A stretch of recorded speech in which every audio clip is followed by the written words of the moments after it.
Hello and welcome to Youth and Social Life. My name is Dami, and today I'm with my co-host Agnes Joluko. And of course, December 2nd, is celebrated as International Day for the Abolition of Slavery every year.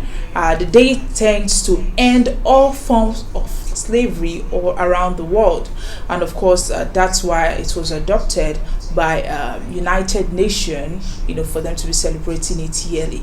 But of course, like I said, we'll just be talking about it today. When you hear about slavery, mostly, many people just go back, just go back in time and just talk about then when many people were just in bondage, like in shackles. Then you tell them, saying they will say that then they were bonded then. But of course, they tend to forget about the modern day slavery that right now, around the world, not just in Africa. Of course, there are forced labor everywhere. Many people are under slavery, but they don't know that it's actually them being put under slavery. So of course, that's what we're talking about today, and of course that's also part of the SDG goals for of UN for 2030. And of course, when you're talking about let's talk about United Nations. Of course, the focus of these days is on eradicating the contemporary forms of slavery, such as trafficking in persons, sexual exploitation, the worst form of child labor, also forced marriage. And of course, slavery has evolved and manifested itself in different ways throughout the history. Today, some traditional forms of slavery still exist in their earlier forms, while others have been transformed into new ones. The United Nations human rights bodies have documented the persistence of old forms of slavery that are embedded in traditional beliefs and customs. But let's just talk about the modern day slavery itself, and when we let's just try to really make people aware about it, because of course it's for to raise awareness. And according to United Nations, an estimated 40.3 million people are in modern slavery, including 24.9 in forced labor and 15.4 million in forced marriages. And also there are 5.4 victims of modern slavery for every 1,000 people in the world. And when you're talking about modern day slavery, you can't talk about it without putting Nigeria. In Africa, the most common form of slavery in Nigeria are human trafficking and child labor. And when we're talking about child labor, there are so many things that we really don't consider as forcing a child, or we don't consider as slavery. But of course, if you look at it yourself, just look at the circumstances around it, you will know that this is part of it. But many Nigerians, they do not have the luxury of some of these things. Well, that's why they don't know. And part of these this forced labor, this slavery, it's what we call forced labor, trafficking. But of course, let me allow Joy just say more on that and what she knows. Slavery. To me, I think slavery is bondage.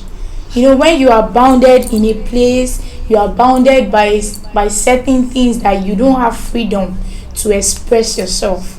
That's a form of slavery. And the modern day slavery, we have human trafficking, we have child labor, we have a lot of them, a lot of things that are happening these days. A lot of them that people don't really know. They are not really aware of it. That so this thing that this person or this thing that I'm encountering is part of slavery. Funny enough, in Africa, Nigeria, the most populous country in the continent, actually have the highest rate of people living in slavery. But when we talk about that, we don't know. Even some of our brothers, they actually people go to other countries just to do some other forms of slavery that they don't know about. And talk about prostitution, talk about people entering the country. Sometimes when we look at it, some of this forced labor, under forced labor, of course we have some of the housemaids that we have that we bring from different parts of Africa, from Benin Republic, bring them over to Nigeria just to serve you and all that. And in the process of this, of course, many people dehumanize these people and just look down on them. This is a form of slavery. we we just sometimes it's a forced labor, something that they really don't want to do, but because they are just forced to do it. And let's not forget that currently our economy does not really, it's not really allowing us to just freely do whatever we want, and people are just entering this, and that brings us to that of child labor. Child labor, which we see everywhere. Children begging, children selling things on the road, especially during the pandemic and during the lockdown, where people just started coming out a little, and you're seeing children with a face masks trying to sell it on the road, and you're asking, what are these children doing? Even right now during the day when students are supposed to be in school, they are on top of the bridge and the main roads selling things. These things are really, really outrageous. You have more to say about that? It's very, very outrageous. There was a time I actually did a documentary on this particular topic, child labor. When you go out, you see a lot of children that have bright future. Though sometimes you don't blame the parents actually, because when you go very close to them and you ask, coming from a very poor background, and they need something to hold on to, you get, so they have to just strive for it. But the way and which some parents or some guardians take the facts, the way they take it is very, very bad. That's where it becomes very bad about it and very dangerous, because when some children are out there hawking, you don't know what they encounter. Some of them are exposed to rape and other sorts of crimes, you get it. So that child labor, it's a very bad one there, especially for children, underage children that you see on the road. Like sometimes you see them 3 years, 4 years carrying something on their head, and I wonder, what if I collect something from this child and I give him this amount of money, can this child actually give me back the change of what I bought? You'll be surprised. I'll be surprised. Like, what can this child sell? Like, how much is this child going to sell a day that can sustain him or her that particular day? So a lot of questions, when I see them on the road like that, a lot of questions actually runs in my mind. Okay, still talking about Nigeria itself. According to a survey, slavery in Nigeria takes the form of forced labor in the domestic sector, while the second sector, it's forced marriage, and it accounts for the second highest form of slavery in the country. When we are talking about forced marriage, many people don't take this as slavery, but tell me, take it or leave it, that yes, this is a form of slavery. Should I just say slavery in disguise? Because I remember then, I think sometime in 2018 or 2019, but I can't really remember the year, when a child of 14 years or 13 was actually forced to marry someone older than her, and she ended up killing the man because she was forced into that form, that marriage. And later time, when they started talking to people, that she was not interested. She did not want to enter that marriage, but she had no option than to kill the man, because that's the only way of living. But there were more stories to that. But when you're talking about this really affects children. It affects them psychologically and many other way, emotionally. But talking about forced marriage, sometimes we talk about forced marriage only in the north. We forget that here in the south also there are many forms of forced marriages here. Take for example children. People make mistakes, but let's not talk about underage children that just went out, maybe they got pregnant and all that, and by that time you are forced to take them. They tell them, okay, follow your husband, person that pregnant, follow, you are married, that is just it, and the child ends up being unhappy. That is forced marriage. That is slavery. It's not something that she really wanted to do. It's a mistake, something that you can always correct her for. And sometimes also they encourage children into prostitution. Into prostitution due to the circumstance. But of course, many Nigerians really don't have the luxury of living the way they want to.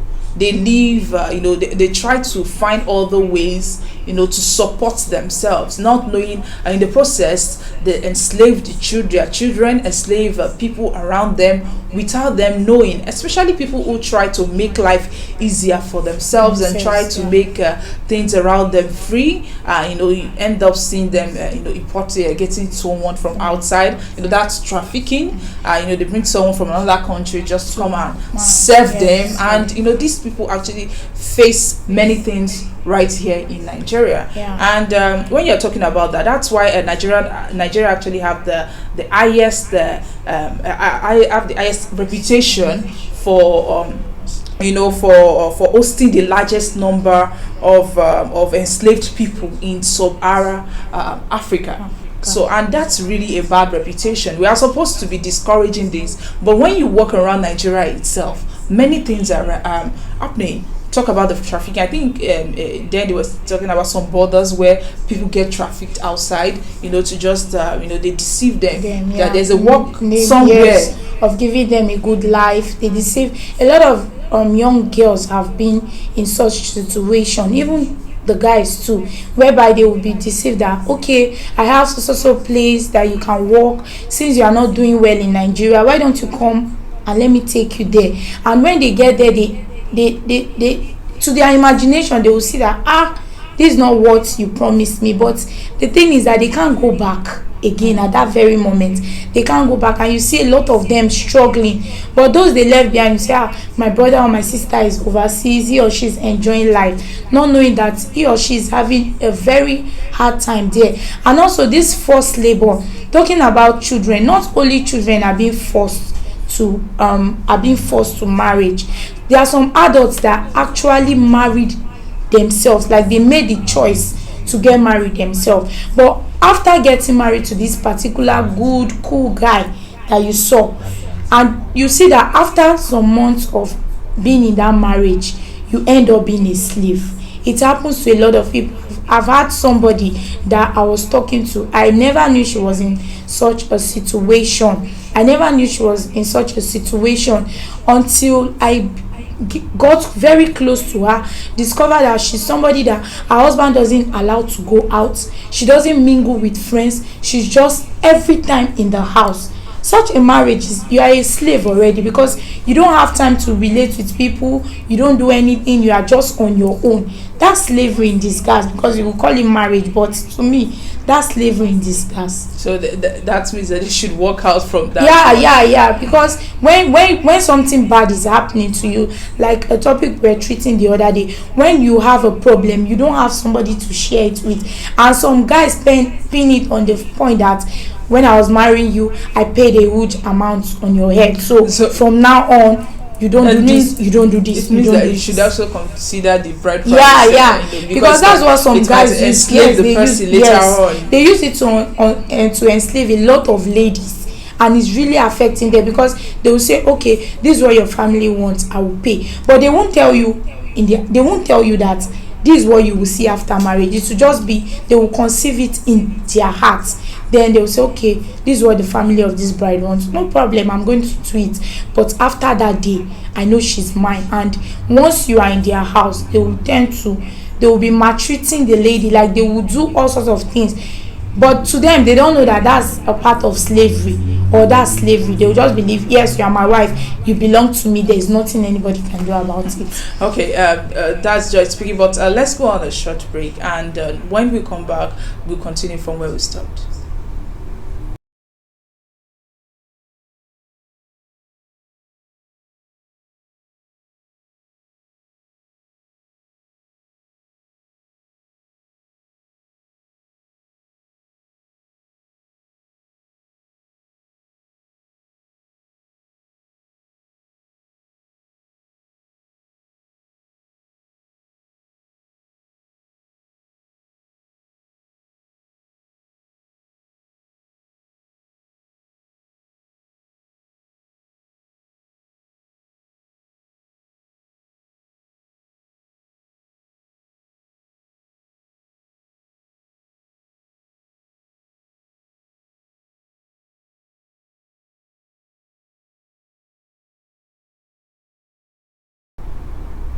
All right, welcome back. If you're just joining us, this is Youth and Social Life, and we're discussing about the International Day for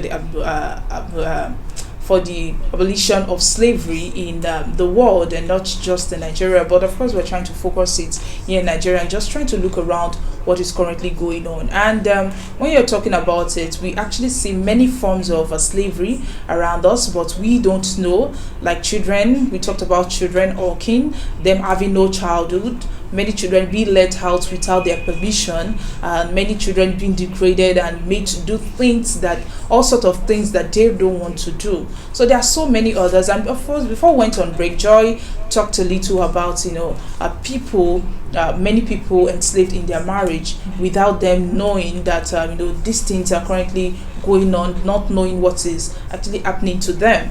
But apart from that, we're also talking about trafficking, and there are also many other ways when you're talking about trafficking. People being trafficked outside the country for prostitution, and this is part of the SDG goals. That's to eradicate all those things by year 2030, and we do hope that these things can be erased then, because there are so many things that you see around you and you just open your mouth and you're surprised at what is currently going on. Children being forced to beg, that is the height of it, because sometimes you just see children, you see as young as 2-3 years old begging on the road, running after a car just to get money. And here in Nigeria, when you talk about this, you hear people saying that no, we don't, we are not involved in any form of slavery or that. But let's talk about the population in Africa and people, doing things that they really don't want to do, being enslaved just because of the circumstances that they are in. Many people living below the poverty line and having to do outrageous things like prostitution, trying to there's something that is even common again, and that's getting teenagers and putting them in the line. They call it business line. Business line. Yes, it's not and even you that. get paid for them. I think they call this one baby making home. Okay, where they just put them in the rooms. Guys go there to impregnate them, and at the end of the day, after giving birth, some of them they send them out, but they don't actually send all of them out. But at the end of the day, they collect the babies and maybe give them to those that are in need of children. Some of them, all these people that need children, actually, they sell the children out and they leave those ladies there to always produce for them. That's slavery. That's why I said at the beginning that to me slavery is bondage.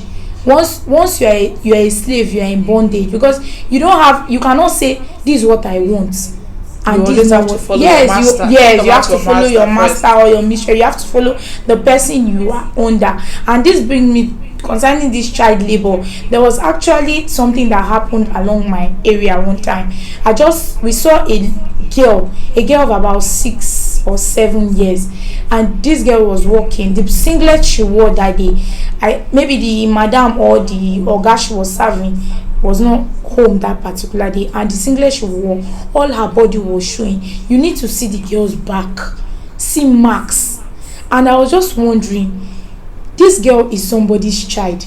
Maybe that oga or that lady would have gone to the girl's parents, to either a village or the parents wherever they are, to ask, okay, I need this your daughter to come and be taking care of my children, or to come and help me with some house chores.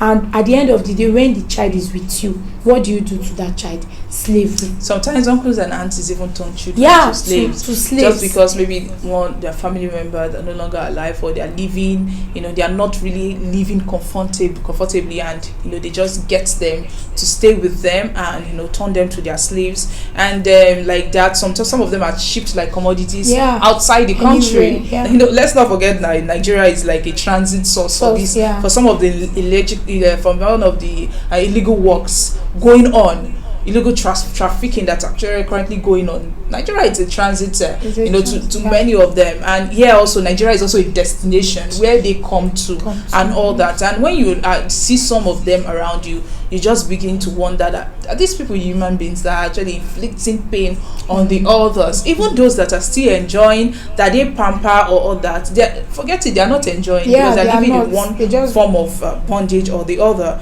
And someone here then asked that forms of slavery, is it physical or mental slavery? Slavery is slavery, mental or physical. That is it. Slavery and slavery. So definitely, if you want to get more of this information, you can always get it on our website. Someone asked a question, and that's the difference between slavery and human trafficking. Human trafficking is also a form of slavery. Human trafficking is sending people outside, or taking people outside their own country, without their knowledge of what they are going to do there, like taking people to Italy, that we always have all the time, taking people to outside Mali just for prostitution. And then I think was it not this year or last year that we had many videos going online then where people were complaining that please they want to come, begging Nigeria that they want to come back from the country that they took them to. Many of the people that helped them to travel out told them they were going there to do something else, informed everybody. We're just looking for what is not missing, and that's it. But us, because we are trying to make life better for ourselves, and at the end of the day you fall into the wrong hands, and that's the cause of this thing. So what do you have to just sit around about this thing? Okay, I would say, especially to the child labor, I would say, please, if anybody's child is with you as a parent, don't maltreat or don't enslave that child, please, because you are just living today. You don't know. I'm not saying you will die tomorrow, but you never can tell what the future holds for your children also. And mind you, tomorrow they can be in somebody else's hand, and will you be happy with what you are doing to that child if somebody else does it to your children? I know your answer is going to be no. So please, any child with you, take care of that child the way you are taking care of your own children, because you don't know what the future holds for you. Okay, and of course that's coming from Joy, and still talking about it, especially when you're talking about slavery. There are so many factors surrounding that, like we said, like forced labor, child slavery and all that. But as a person, you might not consider it a slavery, but you have to look at these children themselves when you just tell them to go and do one thing or the other. And let's not forget that even child trafficking also is a crime. Human trafficking is a crime. Forced labor is a crime. And when we're talking about forced labor, there's something I actually forgot to mention, and that's about people working without salaries. And that's also forced labor. When you're working without being paid, forced to work without being paid, it's called forced labor, and that's called slavery also. So definitely, because they don't have, we have many people being scared of unemployment nowadays. When you're talking about Nigeria, people losing their work, and they won't want to leave, and they are forced to work they are forced to work in that condition, and you're not paying them. That's slavery, and it's a crime. Many parts of the country it's a crime, but let's not take a look at it in Nigeria when you're saying as a rich person you are bound to win the case. There's something they call law of karma. It gets back to people. But let's put this in mind and try to treat ourselves normal. And this is a part of the goals. These are part of the things that UN, they are trying to, United Nations, they are trying to remove by 2030, and we hope these goals will be achieved. Though COVID-19 have really affected many of the things that they really want to do, and we hope they'll be able to get these goals before 2030. And that's round up our show today. My name is Dami, and be my co-host Agnes Joy Loco. Do have a lovely day, and we have of course Canal discussion coming up. Don't forget that you can always tune in and leave your opinions. We have beautiful girls coming to tell you more about this. Have a lovely day. Bye.